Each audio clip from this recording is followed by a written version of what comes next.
confidence. It might have been a little bit easier of a read so that we could focus on the skills that we were teaching. And then the next week, we did a third grade story. And then we reviewed, and we'll do a post-test, and then we review the post-test with the students. So it's nice to be able to see our instructional map and know exactly what we are teaching on what days. The next tab that we have in our MTSS document is where we track our students and the assignments that they are doing in the online school. So we know that we can go in and view students through the gradebook, and we can check those different units for the whole class, or we can check it for students. I really like having this list of my entire class so that I can see if there are any trends or patterns with students. So we've got our unit scores where I can keep track of their overall unit score. I also go through here to keep track of the lessons. So like here I can see these are the lessons that these kids are missing. If it's blue or purple, purple just lets me know, like, hey, I need to reach out to them. These lessons are done, or see if they've caught up. If I've changed it to blue, it just lets me know that I've reached out to them, to let them know that I see they're behind and if there's anything that I can do to help. Or lots of times they'll reply and say, hey, this happened, but it just lets me know exactly what's going on with the students. Or if I'm not getting responses, I can go to the homeroom teacher. I can look in totally see if there's any notes or reach out to that family as best I can. So it's just nice because I can also see if they're failing a lesson, if there's lots of lessons that are 80% or below. I can check and see if I need to make a referral or if it was just that particular unit that they struggled with. So I like being able to see this at a glance. It helps me keep my notes all in one place so that I can see what's going on with those students. And then I have a tab here for spelling as well. So same thing, it lets me see all of my students at a glance. I've got it coded by color so that, again, I can know if they're in a different class. I can see if they're missing lessons or if they're failing.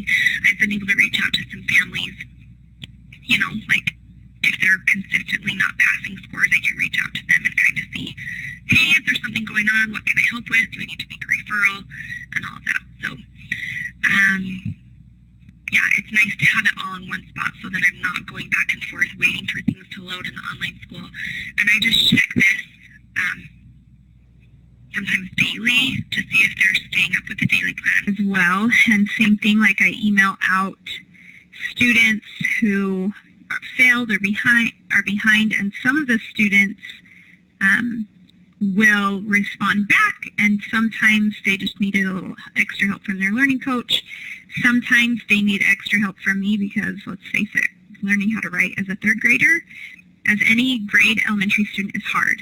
So I have held student sessions one-on-one to help them with whether it's a writing assignment or a writing concept that they don't understand. And then there's notes in here. This unit I had decided to focus on the positive and sent thank you emails when they were done that day on the pacing guide that they were supposed to be done with the unit. I sent thank you emails like thanks for being on track. And then the next or the last few parts of our MTSS doc focus more on the DIBELS end of things. We have a goal to progress monitor every one of our students at least 3 times between assessments. And then obviously we still follow the goal of our red kids get progress monitored. Well, for us, we do it every time we progress monitor. So they usually get a couple of times a month. The goal's 2, but we usually end up with 3 or 4. But we progress monitor so that we can see, okay, we started out the year, we started making progress, we've taken a step back. Do we need to step in and intervene? Do they need extra resources? Was it just a bad day?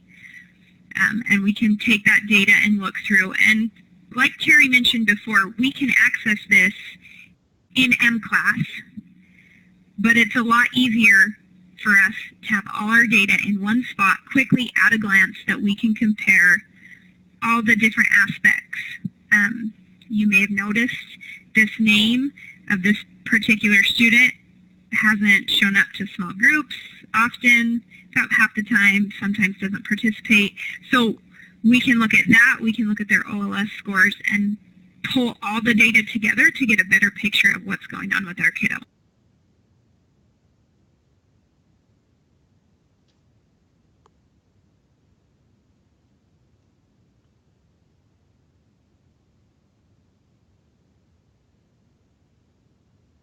And now you can see what my psychos watch on YouTube.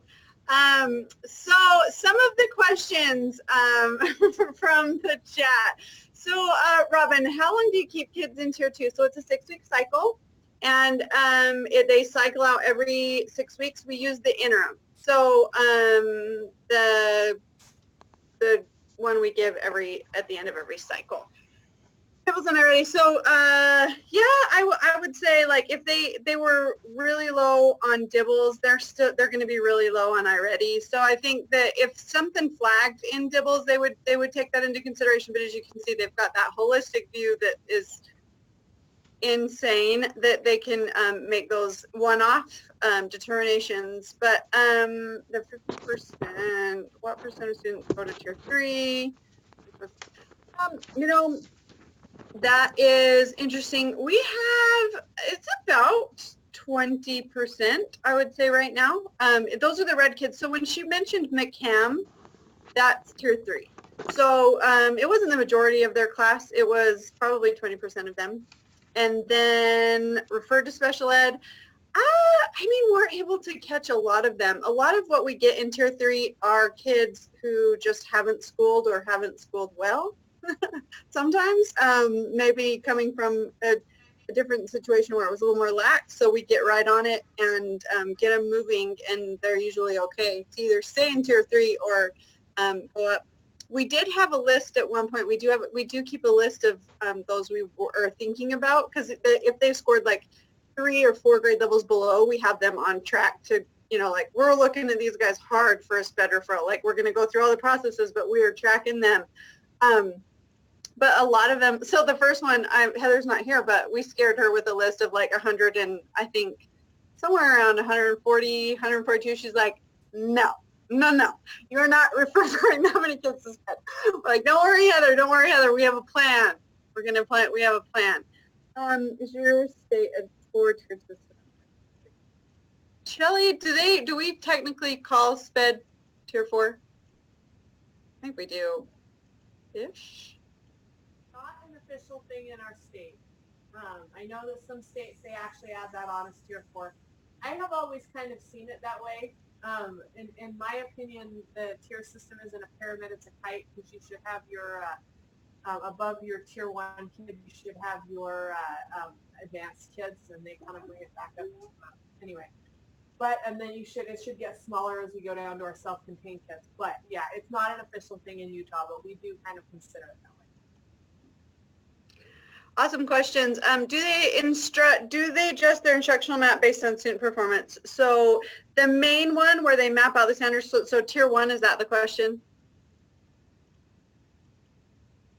Just in general, how is that curriculum map a living, breathing document based on what the students are needing to learn?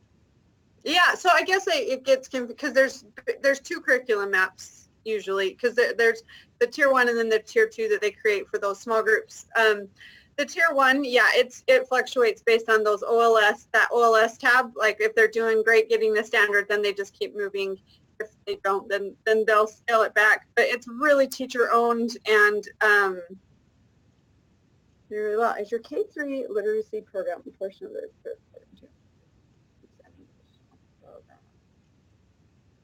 So Robin, could you just kind of talk to me a little bit about what you mean by my K3 literacy program? Yeah, a lot of our states have this, and I know Megan highlighted it. That was a big focus, and it's really much like a tiered program if you read the statute. So I was just curious if you had them kind of one and the same instead of running 2 separate programs, that they were really mirror image of each other, that they're running the same way. Yeah, so they are and they aren't. We use Burst. So in Dibbles, Burst is Dibbles' friend. they put in groups and whatnot. It's been amazing. It's our first year using it, and it's incredible. So in that program itself, it's a little different because our main literacy director has to put them into groups, and then their progress monitored within the actual curriculum, and then it just depends. So it's not a perfect little pretty 6-week cycle with them. So they're kind of off from the cycle sometimes when it comes to DIBELS. So literacy is taken different. iReady, we use math K through 8. So they do that and they do this. So our K3 are sure working hard, but we're seeing some really amazing results there. But so yeah, it is. It's tiered for sure. They do the exact same thing with but we don't use the interim. We use the DIBELS beginning of year, benchmark, middle of year. It is. And heaven bless my staffing this year. I'll just shout that out for whoever helped me out, like figure that out, because I do have someone that is really hyper focused on that. I'll bring her in one time. She's amazing. All right. Over to Becky. Nice. Hey, thanks for letting me share, guys. That was fun. You got to see all the way down to student level and all the great things happening in the 3-5 world. All right, Beck. Hey, Beck, you want me to share the slides? Okay, I'll share them. You talk. Okay. Hey, guys. And this is kind of weird because that other computer is recording on screencast. Let's hope it has enough battery. This is also fun. Can you hear me okay, though? Because this one is just computer audio. Okay, sweet. Will you please make that just like its own slide and not like or this is fun just to have people like go by command. Okay, perfect. That will help. Like Megan said, that's okay. Now it's too complicated. Like Megan said, we are in school turnaround. So we were identified as a school that was in the bottom percentage, and we got all of this help with people coming in and identifying our needs and went through this plan and made a school improvement plan. It took a lot of work and a lot of effort, and these are our goals tied to a need. Oh, now my system wants to restart. Nope. So you can see we always have our language arts and our math and our grad rates.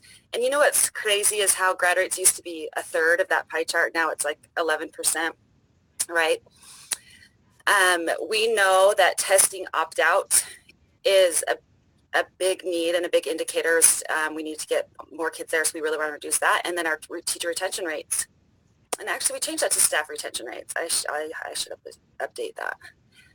Next slide, please, Miss. Thank you.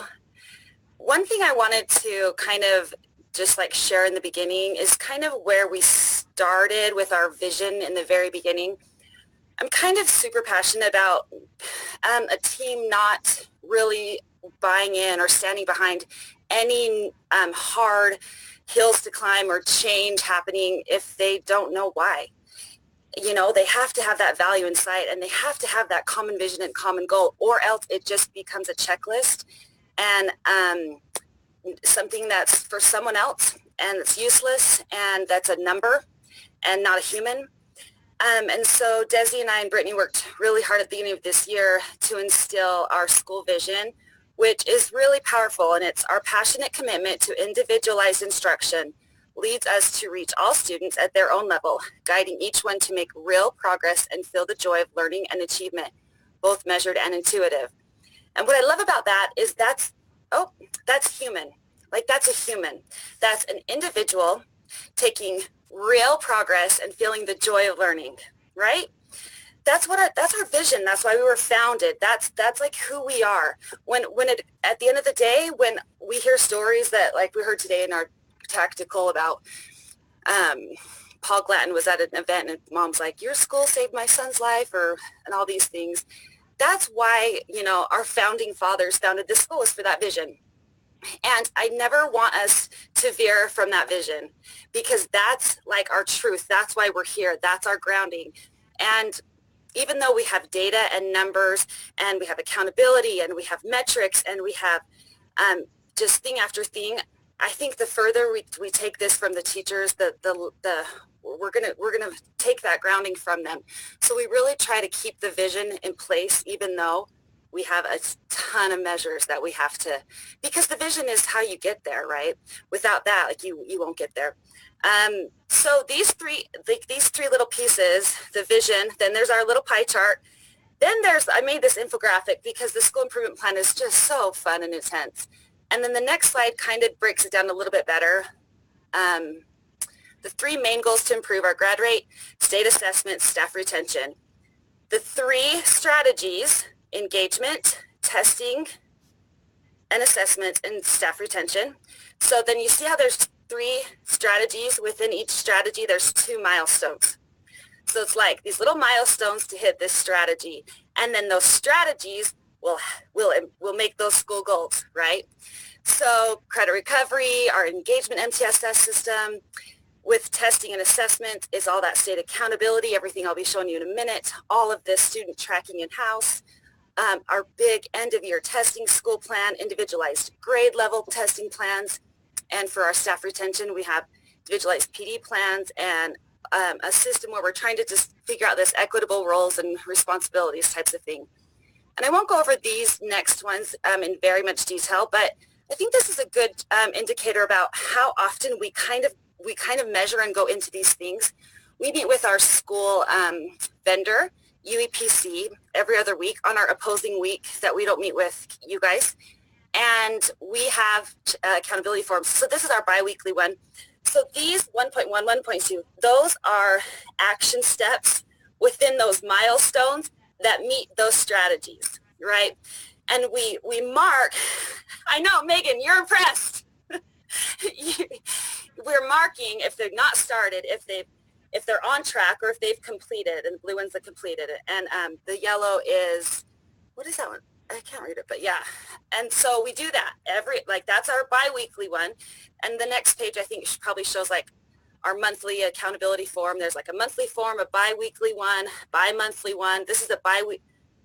I forget what kind of, there's different ones, but we talk about these a lot and we get the data a lot. And we have, this morning we met and we have just different people in place to kind of help gather this data because it's a lot. I think this system and structure of just managing this plan, like implementing the plan and the structure of the plan has been intense. But for today's purposes, and I recognize this is academic data focused and we really want to know our students learning. Let's look for the next slide for a minute. And I asked Desi to talk about how we determined the one above it are these goals, because see how they're kind of different? They don't say, oh, we were 26 proficient in language arts last year and this year we're going to be 36 because we're not doing SAGE again, right? We can't make that comparison. Thanks, Des. Yeah, so when we were there was 5 of us humans in a room trying to figure out this goal, trying to wrap our head around it. And the problem with saying we want to raise our scores by 10% is, one, we aren't even going to have the same assessment next year. And two, we've done that for the past however many years and it hasn't happened. So we didn't want to keep doing, what hasn't worked before. So our needs assessment, was his name Paul? I feel like his name was Paul. The guy that came in and he Paul did Shepard, yeah. Okay, yeah. He did our a needs assessment for what we needed to do for our turnaround plan. And something that he brought up that was kind of like an aha moment for us was look at what the state's average is and be competitive with the state. So we already kind of mentioned that with ACT, we've been pretty darn competitive with the state average. So same thing there with the ACT. We're like, we want to raise by 1 point or whatever.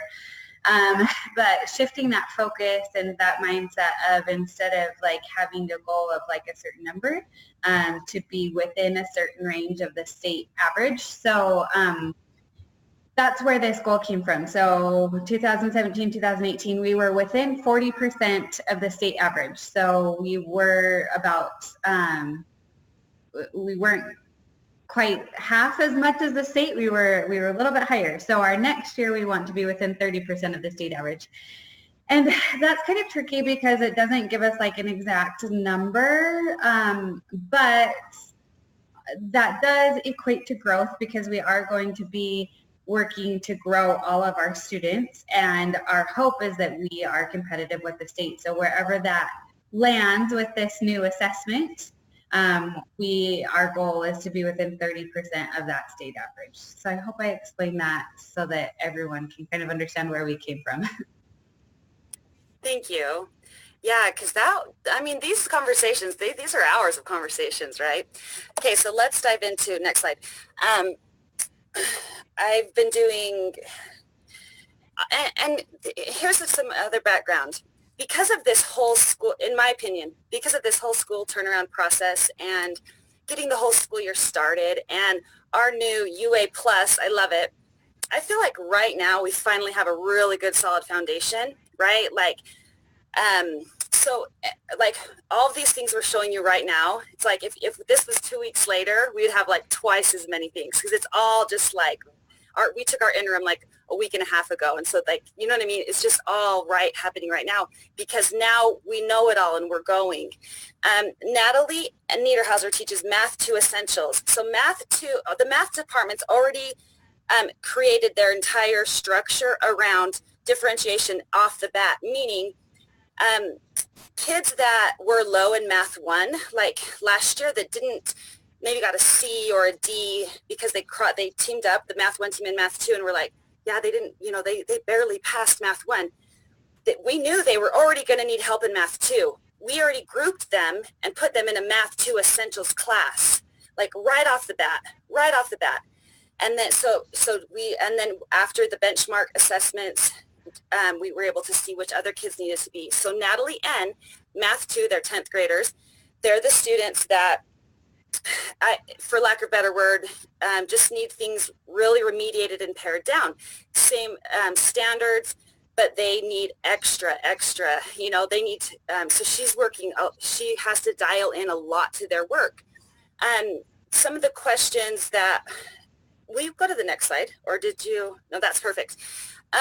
Do you have a YouTube, Meg, in your email? Because, or maybe Angie, did you get it? Someone that's good at it.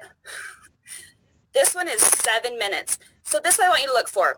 Look for how, because here's the questions that I know always come up. And find them, see what you can see. Like, what does she do with this data? What does this data mean to her? How does she change in her classroom because of it? And what's awesome about this conversation, because I had it with her in her DDI, like she's processing out loud. Like she didn't prep this. Like she's processing out loud. She's like, oh, I had this aha moment. So it's like, it's really, really good. And it's just 7 minutes and I think you'll enjoy it. Thanks, Ange.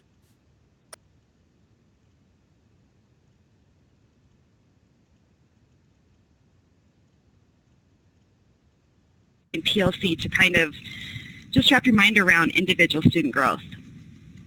I have started doing a lot of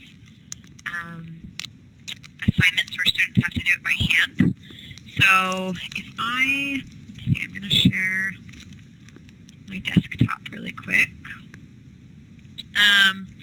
So I've got a folder, which again, I know that's a whole other thing. I've got a folder with a million assignments in it. And this gives me an opportunity to go back and, for example, look at student work, where they started. I did a lot of the first couple of lessons where I would take a snippet of their work. I would kind of give them hints, give them kind of a direction of where to go. And then where I went with that is now I'm more to the point where with their assignments, I'm giving them feedback more in a way where it's just, using words rather than me actually showing them the steps. So what I mean by that is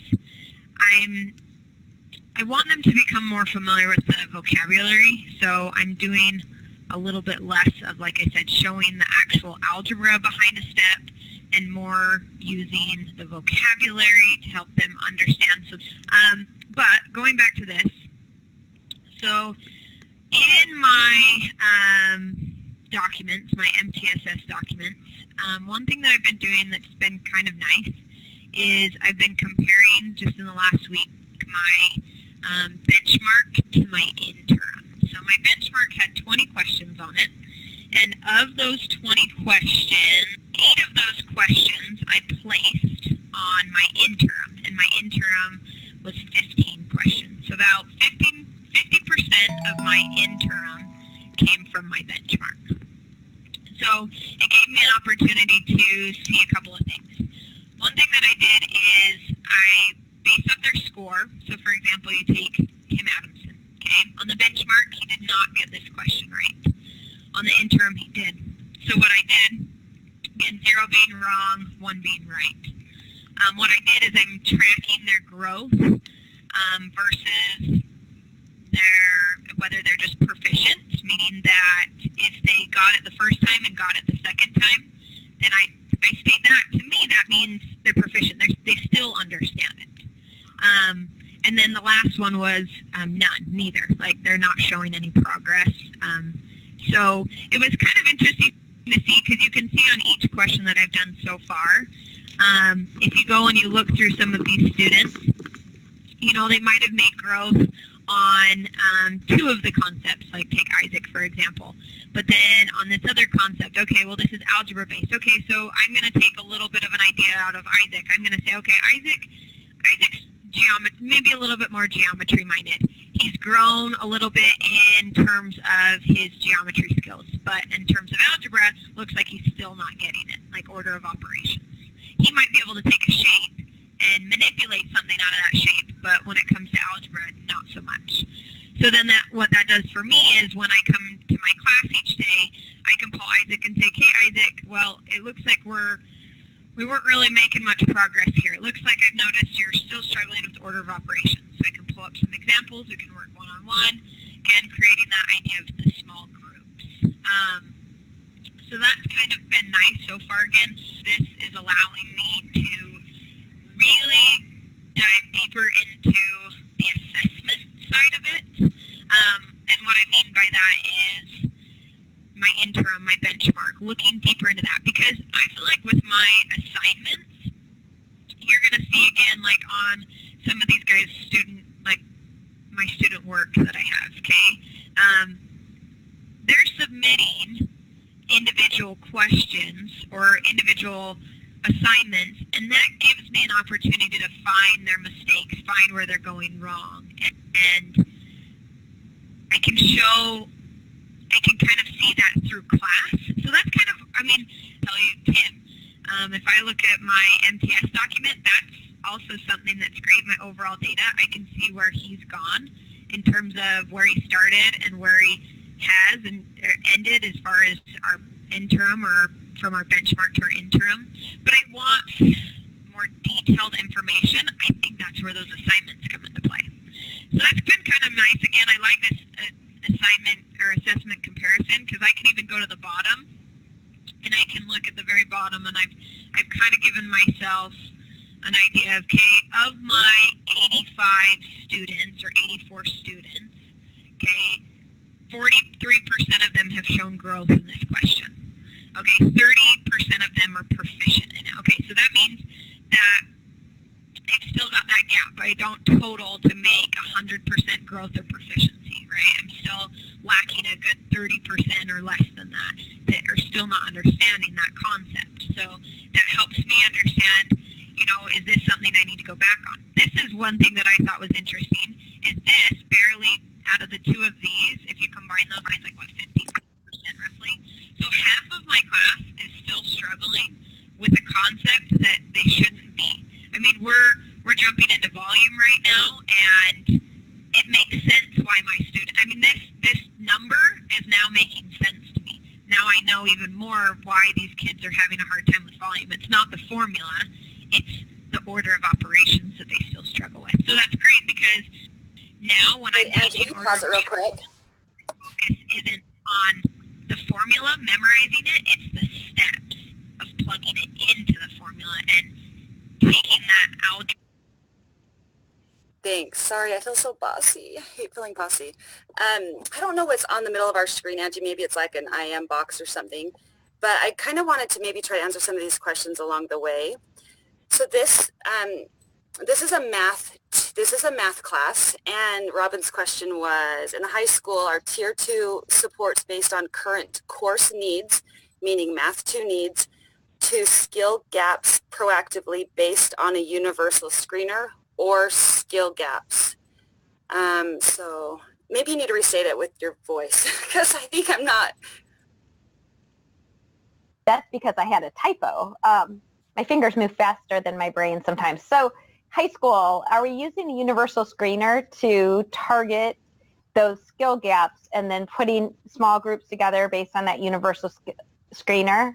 Or are the teachers identifying gaps as they're going through lessons and then putting in that targeted support? Both. That's kind of what she's showing. Like, okay. So the math team, their readiness like they created their readiness assessment and their interims. The math did.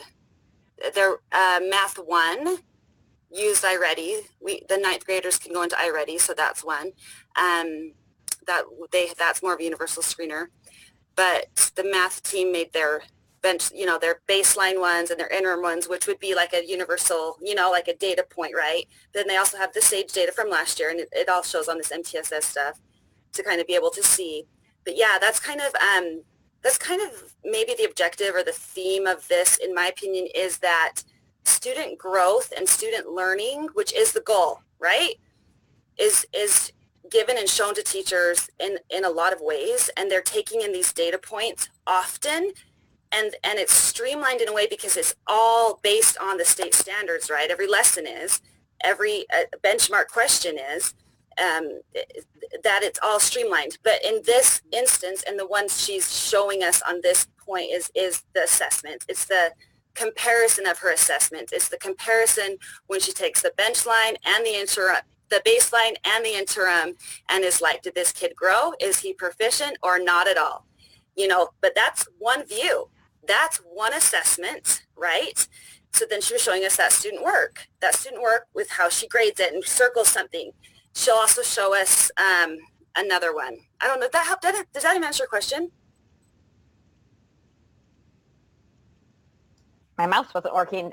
Yes, in that is awesome. Like, I love the tracker. I love the color coding. I love that she has a baseline. She's assessing the student, seeing who grew, who didn't, targeting those students who didn't make growth.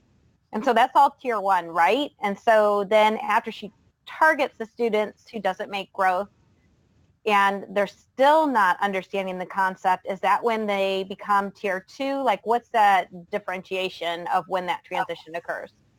Mm-hmm. Yep. After the end of each interim cycle, that's when she would be able, like right now, she'd be able to see, okay, these kids still didn't get it. They need more with equations. She's going to have to go back and add way more algebra processes instead of going for her whole class, because half her class is, that's what she talked about.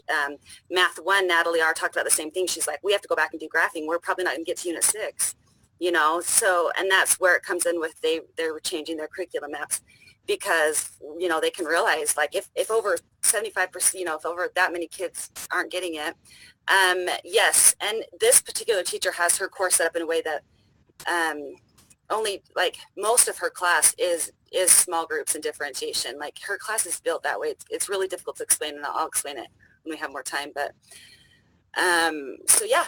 And I actually went and watched her class this morning because, I've been working on this for a few days. So I'm like, I'm going to go see this in action today.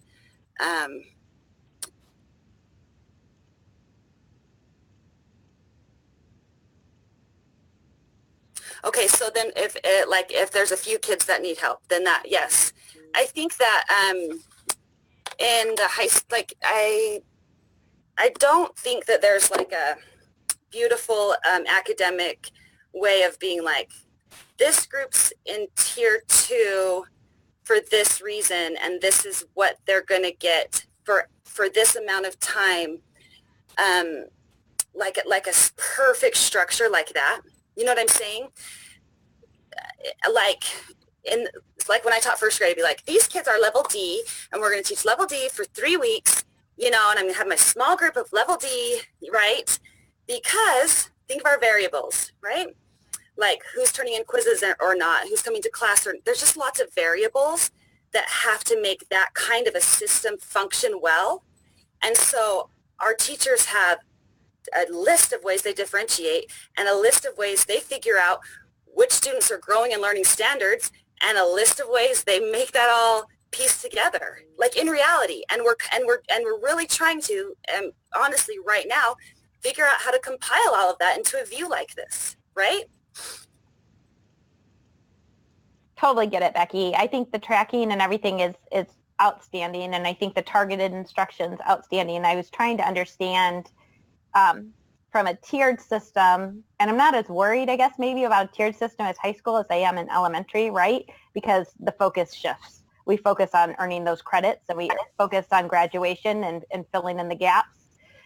But I was just trying to understand, because it was presented as MTSS, and I wanted to make sure that I had a clear understanding. So really, based on this presentation, and if I'm understanding correctly, and if I'm not, correct me, is really what you're doing is you're targeting standards and you're providing targeted instruction to those students that haven't shown growth after instruction, and you're providing that differentiated instruction, trying to see then if they make growth, and then at that point in time is when you're identifying students for additional support and possibly calling it tier 2. Is that yeah, you just getting now? Yeah, okay. You did my job. Good job. How explaining it. Yeah. I know. I often think about like how to mirror it in brick and mortar, and I was thinking, you know, when I was sitting in math in high school, and the teacher was teaching the concept for 20 minutes, right? And we pulled out our workbooks to do our work. Think of this virtually. What would that teacher do? He'd walk around, and he'd go help. Would he group the kids and like bring up these kids for division? He would go and help them with their step they're at. With, you know, they'd raise their hand. I need help with this fractions part. I need help with this part of the process. Oh, you failed this quiz yesterday. Redo it. Oh wait, come get this. You know, it's all within the day, within the week. It's not like he waits till 2 weeks later and gathers all this data, then brings his high school kids back at another time of the day to teach them fractions, right? Like it's embedded in that whole, and that's why our class times are longer, 90 minutes, because they have to do that all in those 90 minutes. But that's why they're awesome at what they do, because think of how hard that gets a lot, you know? Okay, should we end it for a couple of minutes, or are we done? Do we have any more questions about it? Like we don't have to watch the rest of it. We don't want to.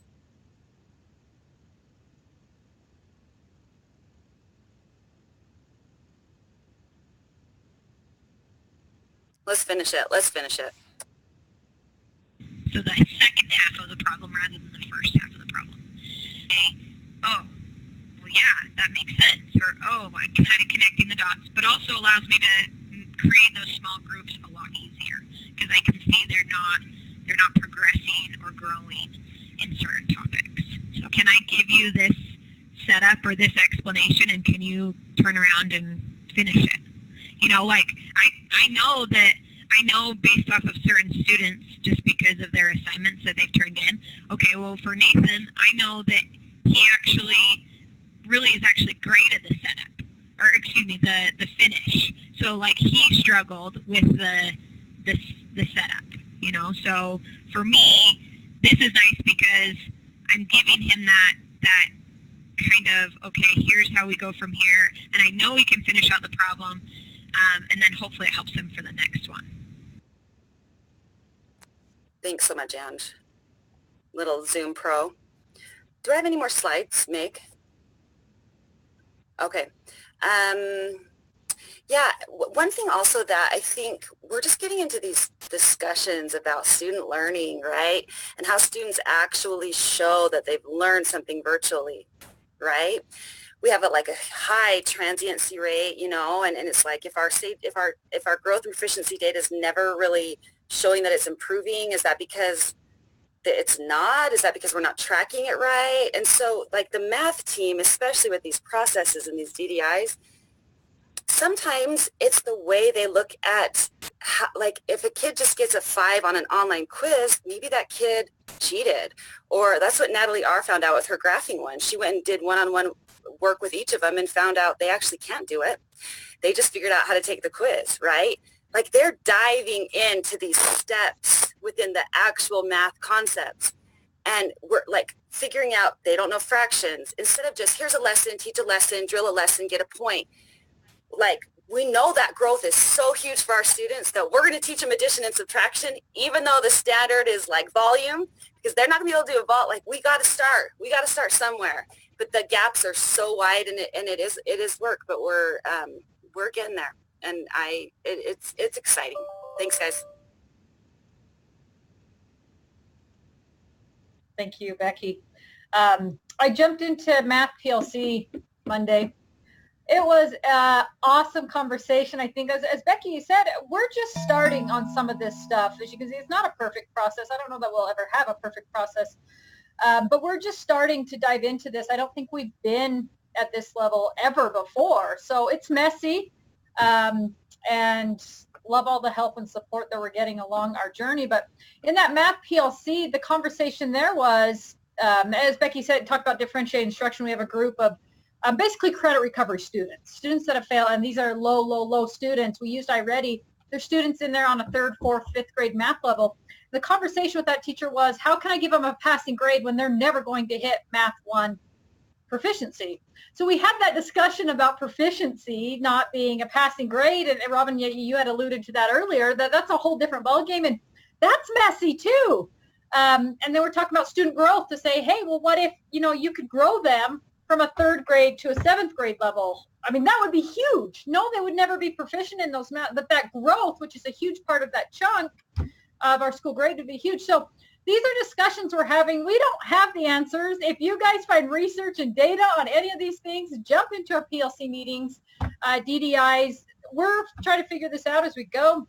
UEPC is also on this journey with us and helping us out dig into this data.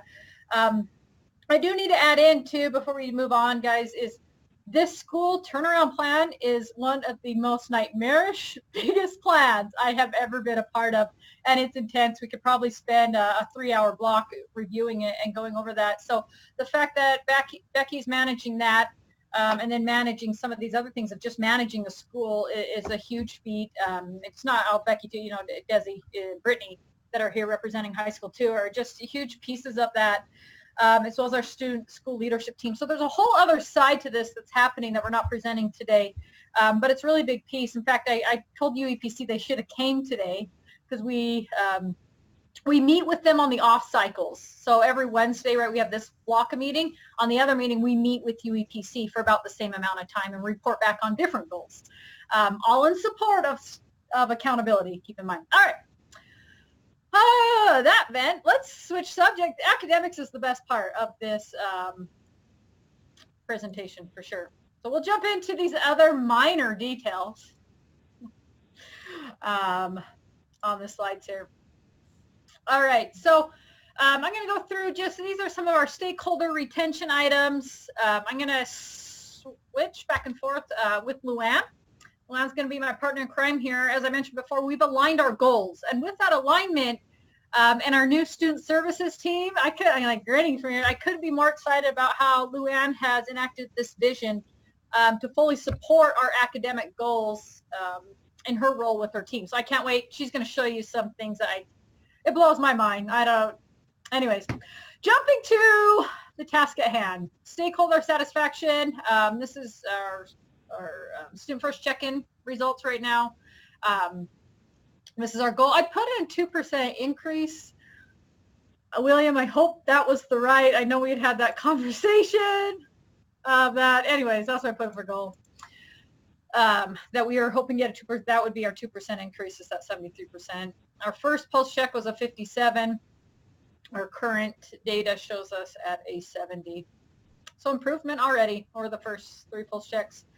And this will tie into retention. Remember that number when I get there in just a minute. Surprise, surprise, right? But all of this other stuff on the slide here shows we're measuring, we have our baseline data, but we also have lead data that we're looking at too. Lead measures in how we are predicting how the student first pulse checks are, how are they going to turn out? How do we know what components, what other ways can we measure this? And this that you see on the board here is all Luann's team. This is everything that they're doing to support the data they're tracking, what they're looking at, and the strategies and action plans that they have in place. And like I mentioned here, in just a minute, once we get through our trackers here, our overviews, then Luann can kind of share a little bit more into that. So middle school, same format here. We're currently ahead of our goal. We jumped again, so it'll be interesting to see that trend moving forward throughout our pulse checks. We have so many student pulse checks, so we'll continue to eye that. And then here is high schools, where we are moving upward. You know what's interesting with this one is I think what we saw last year, I didn't pull it this time, at the end of the year I will, but last year what we saw is as passing rates went up, because we made a dramatic increase on our passing rates, our student satisfaction went up. And it's not, I mean, Michelle, yeah, you shake your head, you're like, yeah. Like, but, right, like if they're succeeding, they're happy. And that is the simplest concept. So I think that's one of the things that we look at is this is what I call lag data, right? Like the lead measure here is going to be things like our passing rates and engagement and our students logging in. Because if they are successful, and I know we've talked about this in a lot of other national calls and such, you know, that they're more at risk when they're not engaged and they're not passing. It just, to me, it's silly because it's so much common sense, right? Okay, I'm going to dive a little, we're going to keep going for just a second, and then I'll turn it over and share with you. So I had to add this slide in because this is a celebration brag moment for just 2 seconds before we dive a little bit deeper. Our morale ranking is, I could put it over here, second in the nation, is the highest, and I believe this school is like new and small. Anyways, I thought it was really cool. Our satisfaction wasn't there, but our morale was. What the difference is, somebody can share with me later, besides the type of questions. But that's fun to see. And you know what else I thought was cool when I was looking at this data is you see the year over year is small, right? A 3% increase. That means it was this high a year ago and we've maintained it.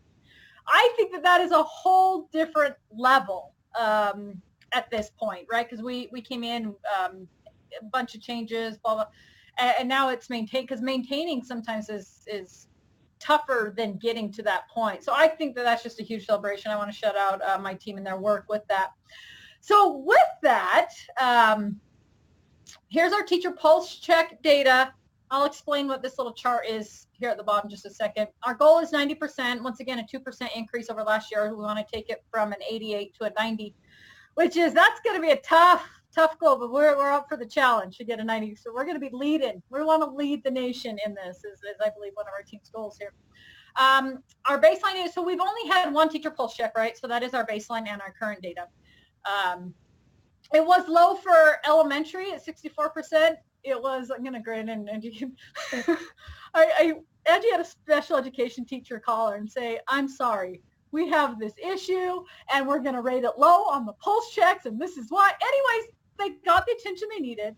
They got the help they needed, and I believe all issues are resolved at this moment in time. I can't wait for number 2 to come out. Anything Could you else? call me before you fill out the check next time? That'd be great. Just give me a jingle. We'll figure it out. No, they were cute. I think that's great that they know that we're using that, addressing their needs, right? Like it's a data point we're using and they're like, fine, then I'm going to show you, which is what it's for, right? So now we got some good baseline data to show some improvements. I can't wait for 2. But what I will add is that I talked about the 90-day plans. Angie, in her weekly tactical meeting part 2, Michelle, I know you've watched this, she reviews each of these are her lead measures that she's tracking for her goals. She just added number 4 here, staff and student culture. Angie, you mentioned that you just add that. That was one of the adjustments you made after we met after our quarterly. You're like, hey, I'm missing culture, which says something. We were at a high level, and I think we were just riding that wave for just like we got this figured out, and then it was like, yeah, we need to pay attention to it. So that's being added now, and on the next slide, because it's middle school and the data is, hold it. the same. But this shows another screenshot of, this is what she discussed today in that meeting with her leadership team, specifically when they got to goal 4 of what their plans are for addressing culture, both staff and teacher.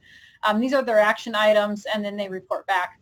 Anyways, the goal again, 90%, we're at 67. It's added to the 90-day plan for strategies, and just once again paying attention to that.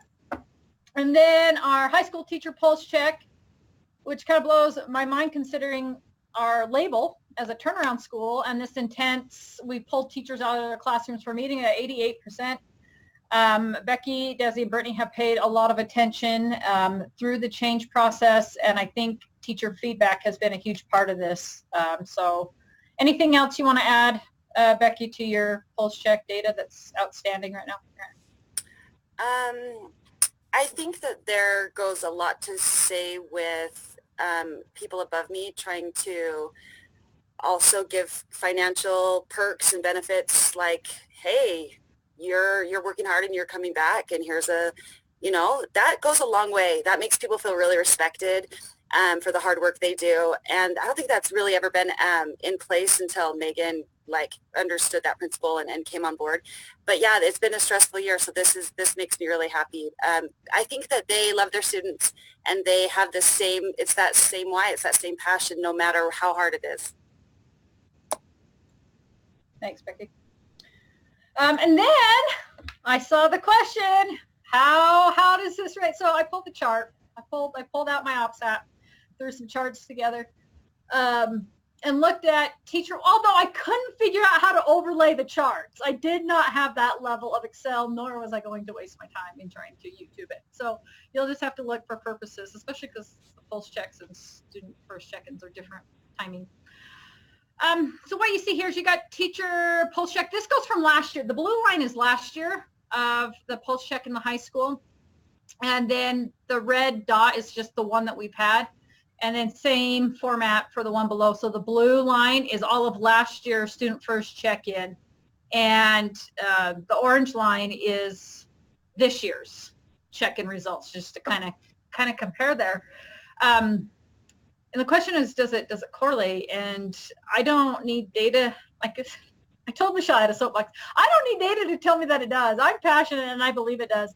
We put a lot of energy and effort, and this group knows that. The Central Region knows that and has been great in supporting that. Last year, we put a lot of intense effort into increasing our teacher satisfaction, as we view that the teachers are the ones working with the students day in and day out. And if we're ever going to get, as Becky mentioned, a turnaround plan, if we had to implement that when teacher satisfaction was low, we're not going to succeed at it. So all these academic changes, not really changes, but I guess fidelity, and I hate using the word buy-in too. I just think when you have a staff that believes, as Becky said, believes in your vision and mission, it's going to drive student success. And as I mentioned before, student success equals happy students, engaged students, and retained students, right? So that's how I view it. Meg, I also just want to say one more thing. I've noticed that this team has been very good at giving up, like, hey, we're all in this together, and that empowers the teams to come up with these systems and structures and ideas, and peers to peers motivate each other way more than us to them, and not micromanaging. That's been so big. That's such a big part. I can't say that enough, giving them that power. Yeah. Well, and I have to say, too, that as you're having these discussions, you're having your PLCs and you're determining that there might be a change that you need to make, having this group of happy families will mean that they'll adapt to that change better because they'll understand it. You've built this culture with your families as well that, hey, if we find something's not working for you guys, we might make a change, and this is why. So I think I see that with the students' first check-ins being up there, and they're happy, so they're more willing to accept those pieces. Yep. Agreed. So same logic here. This is middle school. So blue is last year's data. The yellow or the orange is this year's.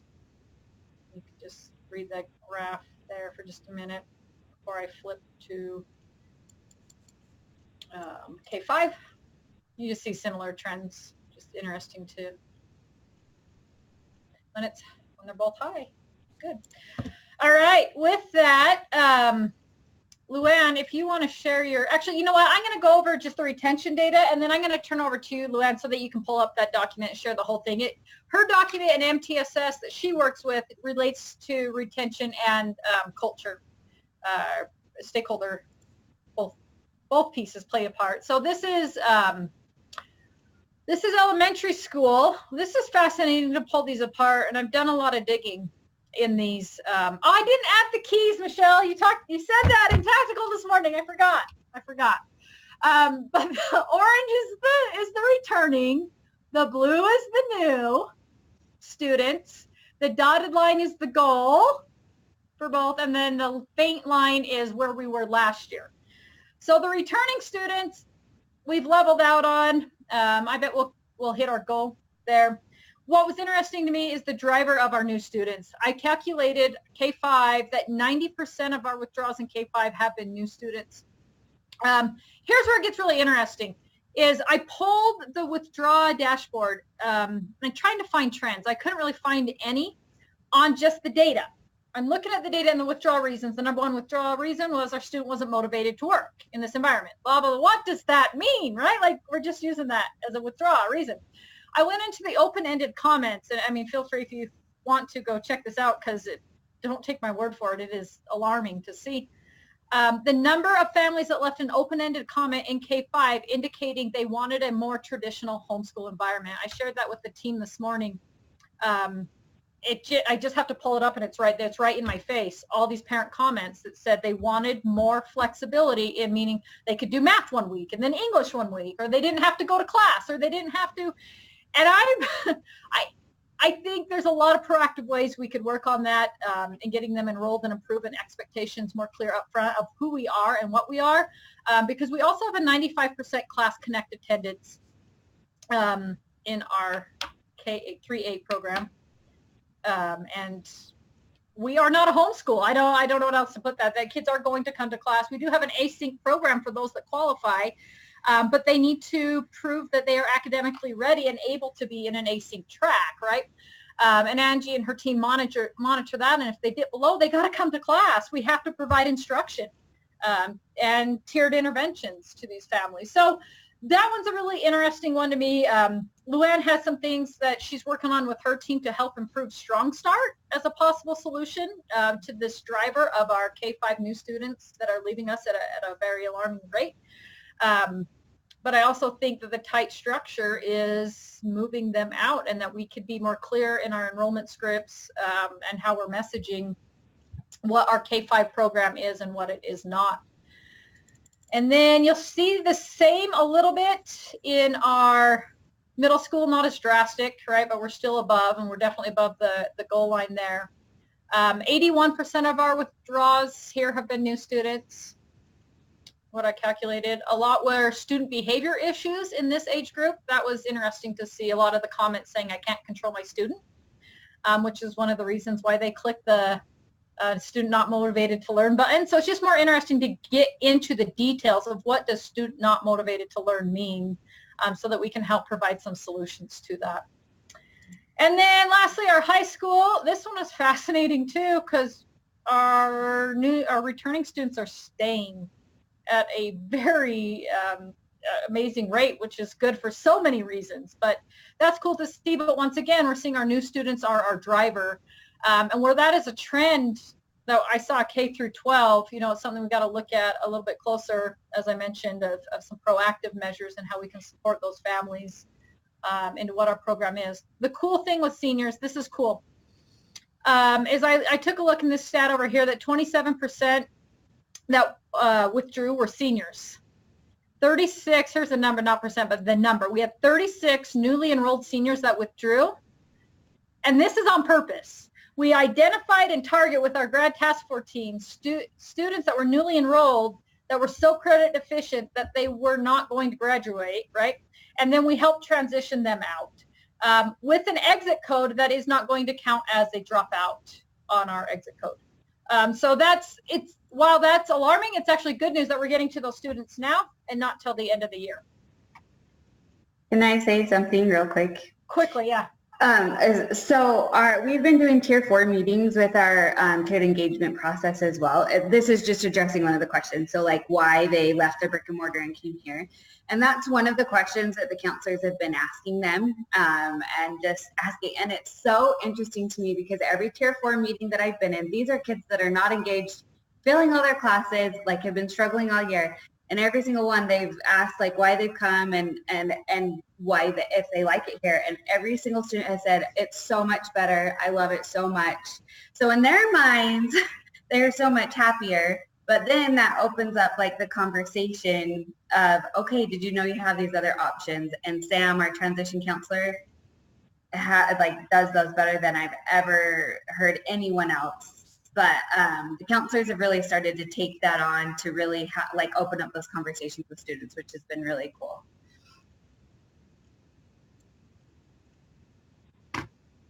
Great. I was looking through the chat to see what I missed on questions. Sorry if I missed any. Perfect. Luann, you're driving. You're up. Mute off. Yes. Can you see this goal name, goal description? Okay, excellent. So these are the goals for our next 90 days as the Student Services team. Everything that we do, we are working to support the K-8 and the high school goals. And that means tracking students that we are working with, tracking their passing rates, their iReady participation, their diagnostic completion, and LCU completion as well. So these are just some of the goals that we have set. And then in each one of these areas, we can see the strategies that we're using to meet this goal. And I can send this out to you so that you can look at it a little bit closer. We're using data to decide, is this strategy working? And the data didn't support continuing it. However, this week is our cohort week for Strong Start in November, and she had 38 students attend her iReady Power Hour yesterday. So although it doesn't support maybe continuing, every single week, this data I think that we're going to follow is going to support that they want that first week. And so we're really fluid in looking at what the needs are and then adapting and putting in place some strategies to help meet the high school goals. Again, this is our Learning Coach University, and Cami is working really hard to get that. We're looking at the needs, so she could see that, okay, our returning families, they're like, I've been here, I don't need it, but it is required, and there are some things that change. So she just finished that LCU Simplified, and she sent that out, and I think it was 2 days she had 100 more. So, we're working hard to make sure we're adapting to meet our goals with the needs that are there. And our Student Services MTSS, we are tiered. We're working with the high school tiered engagement plan, and we're helping support that. We're also supporting that iReady diagnostic because that's huge. We've got to have that happen before those teachers can start teaching. They need to know where these students are, and so we're really working hard to share that with our families. And I do want to just share a different screen, and I don't know how to share other than turn off, turn on. Sorry about that. Okay, so now you can see here. Can you see this document that says SS Team Data Tracker? Okay, good. So this is our data tracker that we use as a team to track where we're going, what we're doing. So each week my team breaks it down to their caseload, breaks it down in grade level, who they're exiting, home visits, and this is Strong Start specific. So we're looking at all of the Strong Start specific things. Each one of my department members is filling this out each week so that we can follow that. The other thing, though, that we're really working hard to do, this is our tracker for referrals. So as these families are being referred to us, so they've gone through Tier 1, then we're moved to Tier 2 with our mentors, and then at Tier 3, and then finally admin is Tier 4. So my team is working with these as they're coming to this Tier 3, and we're tracking their passing rates. we want to start, this was a new column that we just put in because we recognize that that is something that K-8 wants to track in their 90-day goals. So we added this component in. We want to track their LCU graduate, and we want to see from week to week how they're doing and how our efforts to remove barriers so that they can be engaged and do well in school, how it's helping them with their passing rates. So we're trying to track that, and we're tracking our term 1 referrals and who has exited. We're tracking our term 2 because I want to see each term and how we're doing with those kids. So those are the things that we're working on. I know we're running short of time. Is there anything else that you want me to cover? One of the things I did want to cover, though, because the pulse check and also our high withdrawal from our new students. So Taylor and I dove into that. We took a look at our pulse checks 1 and 2. We did an internal check-in just with our new families. Taylor did an internal check-in with them, specifically asking some, are you feeling supported 1 to 5? And I can, Michelle, you might be interested in seeing that, so I can send that to you, that survey. But one of the questions was, how likely are you to return or to stay with UTVA? And it was a 1 to 5. And then as she looked at that data as it came in, then she called that family. If it was below, a 4, then she called that family and said, hey, I can see your comment here. How can I help you? How can I support you? Now we're looking at that pulse check number 3. To also see, okay, what are some trends here, and are they new students, and we're targeting those contacts with those families too. So I did want to share the things that we're doing to really focus on that withdrawal rate and see where we can offer more support and remove any barriers. I mean, it might be some barriers, even maybe them understanding why they have to come to class and why we have to have these things. We're trying to remove those barriers so that we can help them be successful, but also stay with us. So any questions?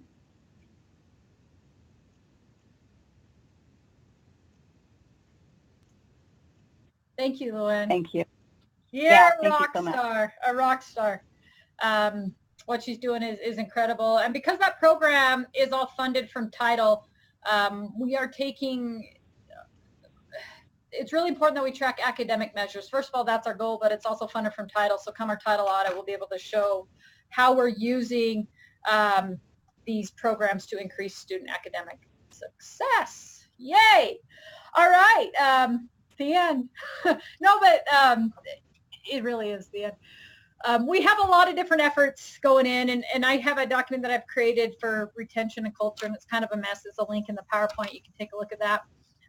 But our teams are very organized in what they're doing and how they're executing it through their 90-day plans. And that, I would suggest, if you wanted to dig deeper, to start in those 90-day plans. There's a lot of specific strategies mentioned in those. And one I want to shout out, Luann, too, that I don't you mentioned was our focus on learning coach feedback. We just had our first family feedback forum today at noon, which was awesome to attend. That's Cammie put on, Luann, and some administrators, myself and others were there. So we're trying to leverage that, and that definitely goes into retention culture efforts as well. So thank you, everybody. Michelle, any other questions to close this up? I think my only question, I just want to thank you all for going into this detail and for allowing us to ask a lot of questions. I know that can feel a little stressful sometimes, and just know that we're asking those questions to fully understand. So thank you for that. My interest is definitely piqued, Becky, in popping into that class like you did today. Can you send me that recording? I love it. I want to see how it's coming out, because I agree that the tracking is amazing, and I want to see how it goes out. So I just wanted to say that before I forget to say it. Thank you, guys. I don't have any other comments. I don't have any other questions. Does anybody else in the room have any other ones?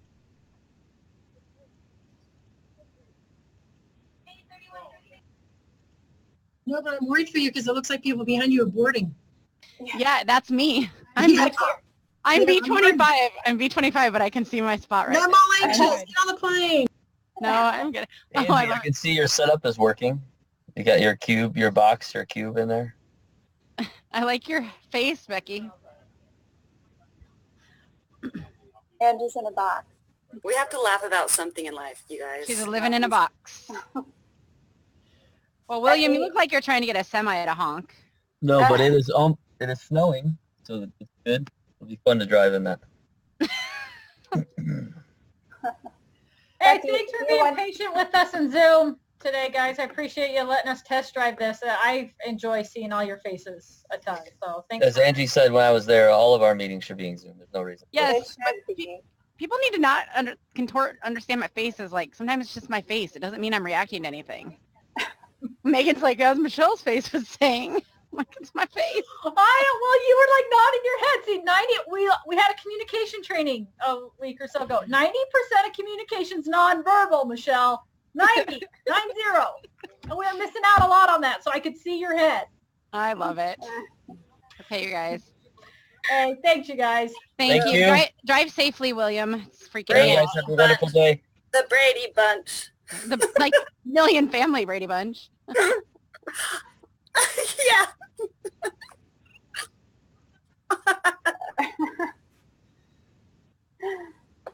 Bye. Bye, guys.